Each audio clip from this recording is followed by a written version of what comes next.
This week on Myth, we'll find out what happened to Lady Blood and meet the legendary hero twins. You'll learn that owls may be death omens, but they're also chill dudes, that it's surprisingly hard to kill a baby, and that monkeys are great dancers. Then, in Gods and Monsters, beauty and jealousy will get a lot of people in trouble.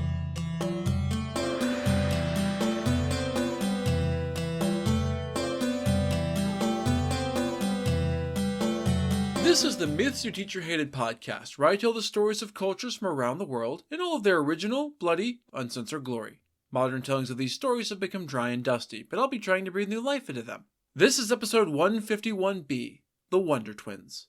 As always, this episode is not safe for work. This is the second part of the Mayan story of the hero twins. When we last left the story, twin brothers Hunhunapu and Vukabhunapu, one hunter and seven hunter, had annoyed the lords of Xibalba, the gods of death, with their constant ball playing. Thus, the two mortal men were invited down to the underworld for a match of Pak to Pak, a traditional Mayan game. This turned out to be a trap, and the twins were executed for their failure to recognize and defeat the tricks laid out by Hunkame and Vukabkame, one death and seven death. Despite being dead, they weren't quite done with the world. The severed head of Hunhunapu was hung from a tree where it met Lady Blood, daughter of the Xibalban lord Gathered Blood. The withered skull spit into her hand, which was apparently enough for her to conceive children. Having been told to climb up to the mortal world above, Lady Blood instead went home to think about everything that had happened. 6 months passed, but it turned out that the strange events under the calabash tree had been very real, as was the pregnancy. Lady Blood was now far enough along that she was visibly showing so that even her oblivious father Lord Gathered Blood took notice. Being a good death god, he did not discuss his discovery with his daughter. Instead, he took this information to a gathering of the lords of the dead, Hunkame and Vukabkame among them. "My daughter is with child, my fellow lords, a bastard with an unknown father." The other lords murmured accusatorially at that. "This is most unfortunate, Gathered Blood. You must question your daughter, interrogate her, dig the truth from beneath her teeth if you must. When she refuses to tell you, she will be sent far away from here and sacrificed for her transgressions." Gathered Blood didn't even bother to protest this decision. "It shall be so, ye lords." And so he set off to question and, likely, to condemn his daughter. "Lady Blood, it is no longer a secret that you are pregnant. It is obvious, so don't bother to deny it. Who is the father of your child, daughter? Who is responsible for that child in your womb?" Lady Blood only shook her head. "I can't possibly be with child, father. I have never known the face of any man." This is a very clever double meaning here. On the one hand, this is a rough translation of a very polite and very oblique expression for having sex. Traditional Quiche communities were very reserved about sexual matters, rarely discussing it openly or directly, and seldom engaging in PDA. It is also a very literal truth since she has never actually seen the face of Hunhunapu, only his bare skull. Of course, this obvious lie, even if it isn't technically a lie, wasn't enough to satisfy Gathered Blood. His daughter had refused to answer exactly as the Lords of Death had predicted, and so she was condemned to death. "So it is true. You are a liar and a whore." The actual term used by Gathered Blood translates to knee scratcher, a rude term for a prostitute with the word jocks meaning both to have sex and also to hoe or scratch like when planting. Thus, it is some clever wordplay about her getting on her knees in the dirt to get fucked like a common street hooker. Gathered Blood looked up to where the four owls, the war counselors of the Lords of the Dead, were waiting. Premarital and extramarital sex were considered serious breaches of tradition, although punishment for such transgressions were traditionally left to the gods. It was believed that tolerating such illicit sexual goings-on was to invite sickness, accidents, and even death into the house by opening up the household to the various Xibalban lords of different illnesses and afflictions. These powerful spirits could feed on the lives of those who broke the rules. Since the gods are much more directly involved in this case, Gathered Blood took a much more direct hand in her punishment. "Take her away and sacrifice her. Bring me back her heart in a bowl so that I may show the other lords that she is dead." The four owls took wing and lifted up Lady Blood in their talons. They carried her away, along with the proffered sacrificial bowl and the sacrificial white dagger, that round blade used as a lethal ball for Xibalban Pak to Pak games last episode. For her part, the young woman was not nearly as terrified as I would have been in her place. "You will not sacrifice me, you mangy messengers. I have broken no rules. There is life in my womb, but it was created ex nihilo, not through fornication. I merely admired the bare skull of Hunhunapu as it hung in the calabash tree at Crushing Ball Court. Thus, you have no authority to kill me." That left the owl messengers unsure about what to do. On the one wing, they weren't allowed to sacrifice someone who didn't deserve it, and Lady Blood's story made it clear that she didn't. On the other wing, they had been given very clear instructions by a Lord of Death. Okay, but what are we supposed to bring back in this bowl? Your father was very explicit about bringing your heart back in it, so that the Lords of Jabalba could examine it. We can't disobey a direct order, but we also don't want you to die. It's a very thorny problem. Any ideas? Lady Blood thought about it. Actually, I do have a thought. My heart will not be theirs. Likewise, your homes will no longer be here in the underworld, and you will no longer lure people to their deaths by force or treachery. Only those who have truly broken our customs will be victims to Hunkame and Vukubkame. From now on, the Death Lords will receive the crimson sap of the croton tree in place of blood. A real tree that drips a bright red sap that looks like blood. Fill the bowl with croton sap, and burn that before their eyes instead of my heart. Thus shall it be, and thus shall it be forevermore. That doesn't sound like something the Lords of Jabalba are going to be happy about, but it also sounds like there is some prophetic binding power in her words. The owls were convinced at least, and they filled the bowl up with scarlet sap. As it dried, it hardened into a round ball that looked an awful lot like a human heart. Like sacrifices of the blood of animals in Mayan and other cultures, this sap became a magical blood substitute for offerings to the gods. And as for you, O messengers, you will be esteemed and powerful up on the surface of the earth, for it belongs to you now. I have gifted it to you. The owls bowed, wings outspread. We thank you, Lady Blood, and in return we shall fly up to the surface to hide you. But first we need to take this fake heart to burn and sacrifice to the lords of the underworld. True to their word, apparently this messenger gig isn't even for the birds. The owls returned to Hunkame and Vukubkame with the bowl of croton resin. They and the other lords were assembled in anxious anticipation of the coming sacrifice.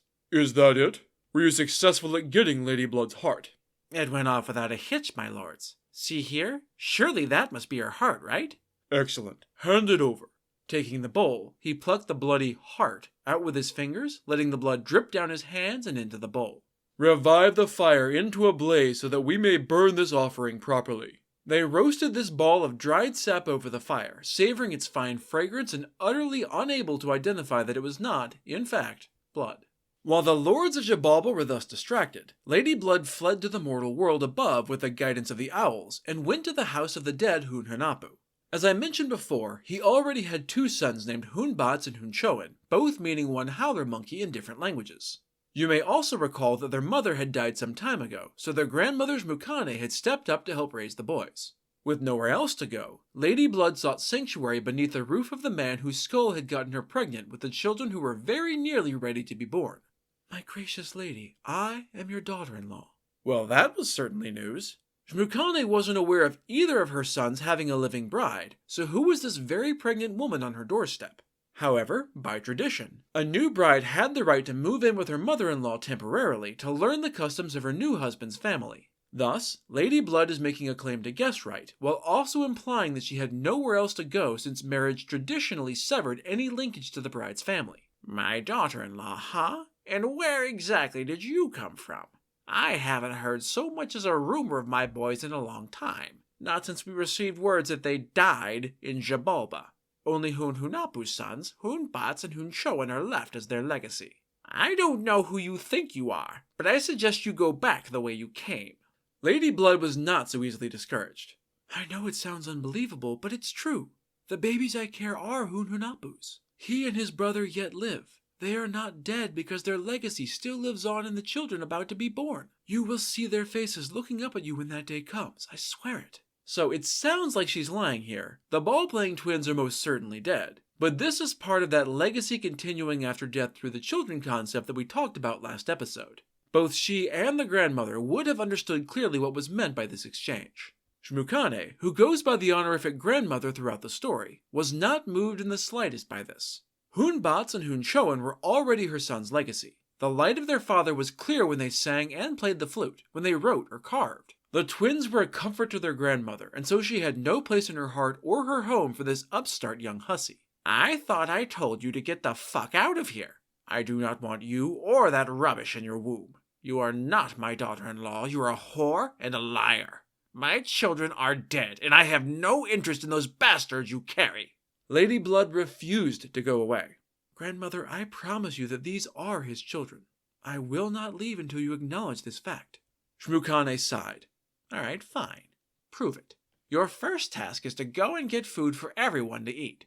Go out to the fields and harvest a great netful of maize. Do that, and you will surely be my daughter-in-law, just as you have claimed. Lady Blood smiled graciously. It shall be done, grandmother. This isn't just a case of the elder woman being a cruel bitch and demanding the very pregnant lady go do heavy labor. It was customary in Quiche culture for a new bride to be given heavy tasks by her in-laws to prove her ability to provide for her new family. In this particular case, Lady Blood is given a net for the maize, which is a symbol of the divine order of the universe. Mayan goddesses were often depicted weaving on a giant loom. Of course, just because Shmukane is playing by the rules doesn't mean she's playing fair. She still does not like or trust Lady Blood, and this is about to get very traditional and possible folklore task. You see, as Lady Blood headed out to the field with her net, following the path that had been cleared by Hunbatz and Hunchoan, she saw that there was only a single ear of maize left.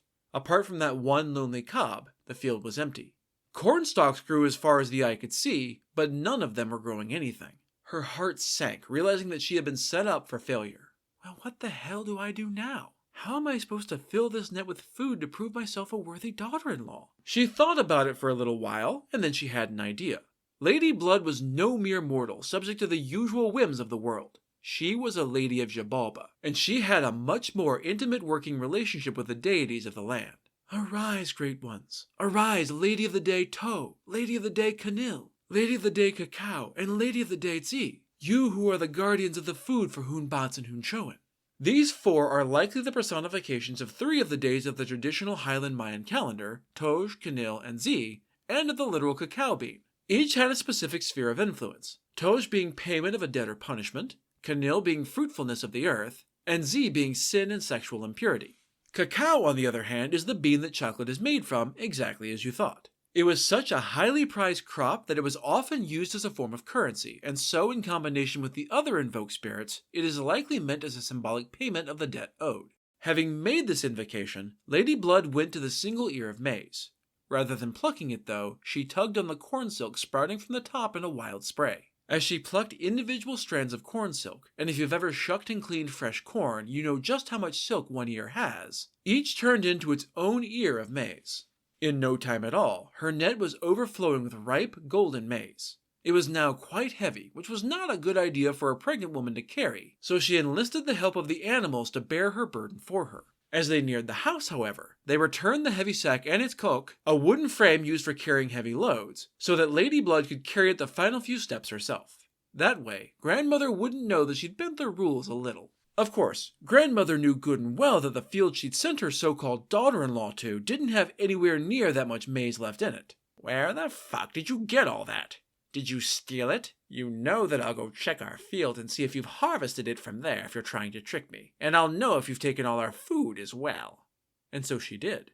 That single ear of maize was still standing there exactly like it was supposed to be, but there were fresh marks in the soil that made it incredibly obvious that the net had indeed been loaded up and dragged back from this field. It was impossible, but it was also undeniable. Shmukane returned home perplexed but resigned. Very well. You have proven yourself my true daughter-in-law. There is clearly something very special about my grandchildren that you carry, so I will be watching you very carefully. And so Lady Blood came to live in the house of Hunhunapu with her mother-in-law. Soon enough, the time came for her to give birth. Grandmother wasn't around when the twins, because of course they were twins, were born, for it was a sudden and very quick labor. The boys were named Hunapu and Jbalanque, or Hunter, or more specifically Blowgunner, and either Jaguar Sun, Hidden Sun, or Jaguar Deer. The translations vary. They were born out in the mountains, but, when they were brought into the house, they became incredibly fussy and refused to sleep. Grandmother was very quickly over this shit. I cannot stand listening to these little assholes whine and wail. Take them out into the wilderness and abandon them. Maybe that will finally shut them up. In addition to being a cruel, heartless thing to ask, this is also a major breach of cultural norms for Mayan society. Children were seen as a gift to be treated with indulgence and patience, no matter the circumstance of the family. Infants and toddlers were never left alone under any circumstances whatsoever. It is a major transgression to even ask this, and a truly terrible crime for the older half-brothers Hunbatz and Hunchoan to go through with. But go through with it, they did. The older twins took the infants out to a field and abandoned them atop an anthill to die. Only, instead of dying, or even being mildly inconvenienced, the twins fell into a deep, blissful sleep unbothered by the ants. Frustrated, the brothers tried casting the infants into a thorn bush. It didn't kill them either, so they were reluctantly brought back alive, but it was clear from the very first that they were not welcome in the house. Thus did Hunahpu and Xbalanque spend most of their time outside, being raised by the mountain itself.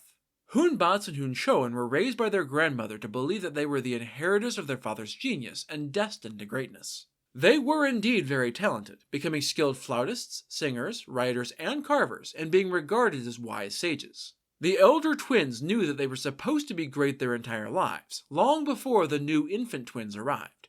Despite their prodigious skills, however, true greatness eluded them. They were jealous of their new siblings, filled with a bone-deep envy that kept them from doing anything for themselves. Their cruelty and neglect towards the infants turned back against them, falling on their own backs and preventing them from achieving what they believed was their destiny. Hunahpu and Xbalanque ignored their elder siblings the way you would a doll or a statue, something that looks human but isn't, and isn't worth wasting any attention on. They set out into the mountains every day with their blowguns to hunt. Being hated by their grandmother and siblings, they were mistreated and abused at home, and they were never given any food to eat. Whenever Lady Blood tried to prepare something for them, Hunbats and Hunchoan would find it and eat it first, before the younger twins returned from their ramblings. They quickly learned that they had to be self-reliant to survive. Despite the torment, Hunahpu and Xbalanque did not become bitter or angry. They could see how small and petty their family was, and how strong their own spirits were. They were the true heirs of Hunahpu, and so they endured it all. Any meat the twins brought back from their hunts was immediately seized by Hunbats and Hunchoan to eat. The elder boys didn't bother hunting for themselves, spending literally all of their time on their artistic pursuits. This worked out fine for them, right up until the day that Hunahpu and Xbalanque showed up at home one night without any freshly killed birds. Their grandmother vented her totally unjustified fury on them. "What the hell? Haven't you two been hunting all day? Why don't you have any birds tied to your belt?" The twins shrugged. "We shot some birds, but they're stuck at the top of the tree they were in. We're much too small to be able to climb up and retrieve them, so we were hoping our older brothers could do it." Hunbats and Hunchoan were very lazy, but they also very much enjoyed showing up their younger brothers, and climbing this tree would demonstrate how much stronger they were. "Alright, fine. We'll go with you to the tree tomorrow at dawn." They woke before first light, and all four headed out towards Kante, or yellow tree, which the Maya used to make vivid yellow dyes.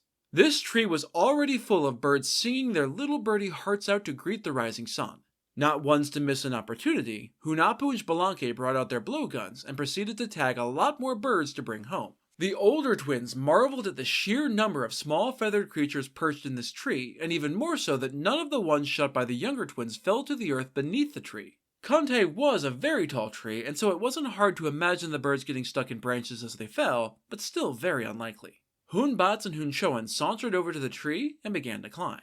And they climbed, and they climbed, and they climbed. It had been a tall tree, sure, but this was ridiculous. The two boys looked up and saw that they had nearly reached the top. It had taken far, far longer than it should have, and they were exhausted.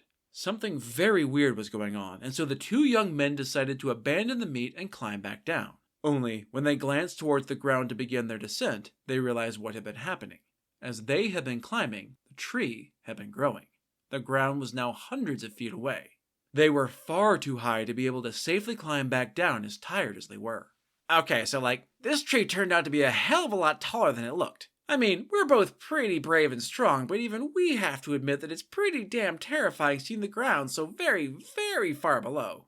Take pity on us, brothers. Help us." Hunahpu and Xbalanque walked up to the base of the tree and looked up. "Try loosening your loincloths and retying the long ends below your bellies. Pull out the tail end behind you to help you balance, and you should be able to climb down no problem." That doesn't sound like a very good plan to me, but Hunbats and Hunchoan were desperate enough not to care. They clung to any hope of escape like a twig on the edge of a cliff. "Okay, we'll try it."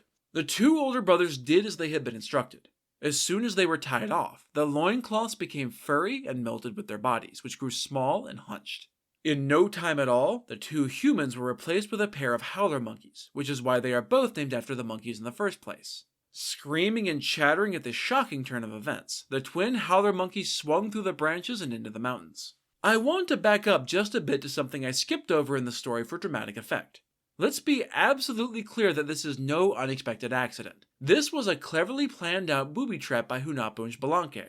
Knowing that things were never going to get better for themselves with two cruel older brothers around to torment them, they made a plan to defeat them permanently, but non-lethally. The story is very clear that this decision is endorsed and justified, with the younger twins saying that they are being treated as slaves and would be dead if the older twins had had their way. An example had to be made, and so they had used the power of Kante and their own knowledge of magic to turn Hunbats and Hunchoan into actual monkeys, instead of just being named after them. Leaving the screaming monkeys behind in their trees, Hunahpu and Xbalanque returned home alone to face their mother and grandmother. "Something has happened to our brothers, grandmother. Their faces have changed, and they have lost all sense of self-control. They scream and babble like the animals they now appear to be." Xmucane was furious at this news, and more than suspected that the twins' wide-eyed innocence was an act. "If you've done anything to your brothers, you will live to regret it. You'd better hope that's not what happened." The twins laughed. "Don't worry, grandmother. This is just a test. You'll see their faces again, but don't laugh. Remember, this is a test." Pulling out their own flutes, the boys played a song called Hunahpu Howler Monkey. They added in drums and then began to sing, weaving enchantments into the melody so that its notes called to the two transformed brothers by name. In short order, Hunbats and Hunchoan emerged from the jungle, their monkey bodies leaping and dancing to the merry melody. Xmucane saw their ugly, distorted faces mixed with their silly movements and couldn't help herself. She burst out laughing at their antics. To be fair, dancing monkeys probably would be pretty funny. At the sound of her laughter, the spell was broken, and the two monkeys made a mad dash for the safety of the trees. "We warned you not to laugh, grandmother. We can only try this 3 more times before the magic won't work anymore. We'll call them back again with a song, but you really must try not to laugh this time." The twins repeated their performance, and, lo and behold, the two dancing monkeys returned soon thereafter. They danced their way out of the forest and into the house patio with a great deal of animation and enthusiasm, but their little monkey faces looked very serious as they concentrated on their sick moves. Their fat little bellies jiggled as they moved, and their little monkey dicks flapped in the breeze. The Maya phrase is much more circumspect, saying only that they were naked below their chests, but the intention is definitely the same. Again, Xmucane couldn't stop herself from laughing, sending the monkeys once more fleeing for the trees. Again, the twins reminded their grandmother that she couldn't laugh if she wanted her grandsons back, and then they played a third time. Again, the two dancing monkeys twirled their way out of the jungle and into the house. This time, though, Xmucane was able to contain her laughter, and so the monkeys came inside and began to scamper up the walls and across the ceiling. Their little monkey faces were red with exertion and making incredibly silly expressions. They puckered their lips to blow raspberries through thick tufts of bushy hair, then snorted and sneezed. This was all too much, and Xmucane burst out laughing yet again. In a flash, the monkeys retreated back into the forest. "We'll try it one more time, grandmother, but this is the last attempt." They played their flutes a 4th time, but, alas, the music wasn't strong enough, and the monkeys didn't come. The twins kept it up for a long time, but they eventually gave up. It was clear that the monkey twins weren't coming back. "Sorry, grandmother. We tried our best, but they won't come back again after being laughed at 3 times. Look on the bright side, though. You have us as your grandsons still. Love us and love our mother, and all will be better." The twins are not just trying to replace their elder brothers in the household. They are more symbolically trying to replace the jealousy and abuse that had plagued their home with trust and honor. The twins cannot act in true harmony with the gods and the divine will until the proper balance has been restored in the home. To help with this transition, and as a show of the honor they wanted to make the centerpiece of their new home life, the twins made a promise. "Our older brothers will not be forgotten. Their names and their titles will be called upon throughout the ages and remembered forever." And, since that time, singers and flautists and artists of all kinds have indeed called upon Hunbats and Hunchoan as patrons of the arts, to grant them skill and mastery in their crafts. Their pride had turned them into animals and ruined them, but their skill remained and now flourished among their new home in the jungle and, symbolically, in all works of art. And that's where we're going to leave the Maya hero twins for the moment. There's still more grand adventure to come for Hunahpu and Xbalanque, but they've already managed to turn their abusive brothers into monkeys with a clever trap, and avoid any condemnation or punishment in the doing. The household has become peaceful for once, which means it's time for Gods and Monsters. This is a segment where I get into a little more details about the personalities and history of one of the gods or monsters from the Zeux's pantheon that was not discussed in the main story. This week's jealous duo are Shkeben and Utzkalel. There are several versions of this story, but we'll be using the one collected by the Yucatan Times. Legend says that, long ago, 2 women named Shkeben and Utzkalel lived in a Mayan village. Both were incredibly beautiful, but they could not have been more different in personality. Shkeben was very much in her thought era, and as we discussed in the main tale, sexual promiscuity was seen as extremely taboo, while Utz-Kalel remained untouched and virginal as societal norms demanded. Thus, the former was widely condemned by her village as a slut, while the latter was praised as a virtuous woman. Of course, being a sexual person does not actually make you a bad person, and that's not just my modern-day opinion leaking into the story here. The tale is very clear that Shkeben had a good heart and was always doing kind deeds for those around her, taking care of the sick, feeding the poor, and tending to herd animals. None of this mattered to her neighbors. They saw her as a dirty whore, and nothing would change their minds about this, not even the truth. They treated this poor woman terribly, insulting and shunning her whenever she went out. There was even talk about exiling Shkeben from the village in order to purify it, but the decision was made to let her stay for a cruel reason. They wanted to keep her around as a convenient punching bag, give them a common enemy and all that. On the other hand, the so-called good woman Utz-Kalel was a cold-hearted bitch. She considered everyone her inferior and despised anyone who had the audacity to ask her for help. She was cruel and selfish, but, because she kept it in her pants, the village loved her. All that mattered to them was her celibacy, which is pretty fucked up but depressingly relatable to modern society. One day, Shkeben disappeared from the village. No one could be bothered to care what had happened to her. They gossiped that she was out spreading her legs for loose men, but it was more a reflexive cruelty than anything. No one knew where she had gone. Days passed, a week, and still no sign of her. The villagers began to notice a strangely sweet smell wafting on the breeze around Shkeben's home. It smelled like a delicate perfume, but enough to fill the streets with its aroma. This was disconcerting enough that the villagers finally decided to investigate the woman's disappearance. They broke down her door and, to their surprise, they found her corpse lying on the floor.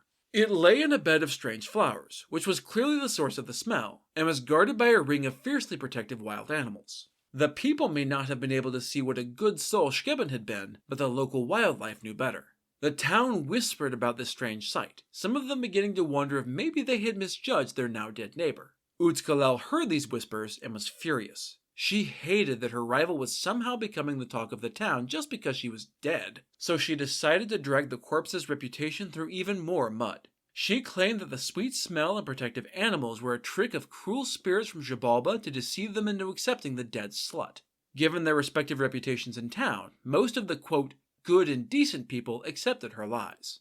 The poor and the sick whom Shkeben had helped, and who had often been the only one willing to help, did not though. They worked together to bury her with dignity. During the simple funeral they held, they were surprised to discover more of those strange flowers sprouting up from her freshly dug grave.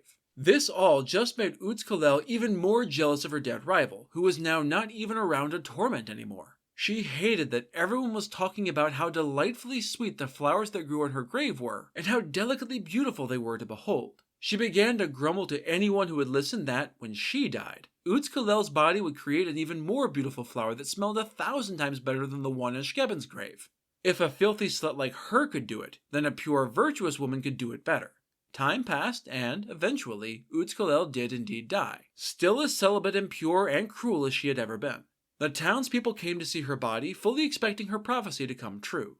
To their shock, a flower did indeed grow from Utz-Kalel's grave, but it was an ugly thing perched atop a wickedly sharp cactus. And the smell, woof! It was truly horrible. No one had ever smelled anything so foul, and they certainly had never encountered a flower that smelled so awful. They tried to bury the stench of her grave with fresh flowers, but they all wilted and rotted almost immediately. By the next day, only the reeking flowers remained around her corpse. The flowers that grew from Shkeben's grave are known as Stabenten. They are delicate, sweet-smelling things that, having no thorns, grow in hedges for protection, seeking shelter much as poor Shkeben had needed shelter and protection from the cruelty of the village. The cactus flowers of Utz-Kalel are called Zakum, and it does indeed smell truly foul. It would seem like this was the end of the story, but no. See, Utz-Kalel was so cruel and jealous that, even in death, she just couldn't let shit go. Her spirit hung around, wickedly jealous that Shkeben had somehow gotten a better flower than her.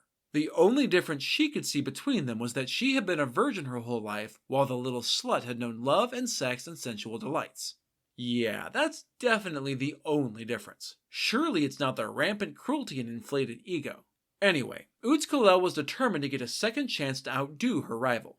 she called together some of those very same wicked spirits from Xibalba that she had claimed Shkebin had been in league with, and she talked them into helping her become a woman again to fulfill this belated desire for love and lust. Given how cruel Utzkalel herself was, and that she's asking cruel spirits for help in this, it should come as no surprise that things didn't go exactly as planned.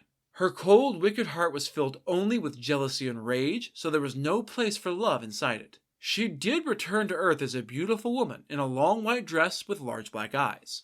She is said to wander the Earth at night looking for loose men to seduce. She invites them to come with her behind the Seba tree, a sacred tree in Maya culture, for some hot sex and, given her unearthly beauty, most are more than happy to oblige. Once they fuck the wandering spirit, they are transformed into poisonous snakes and devoured by her.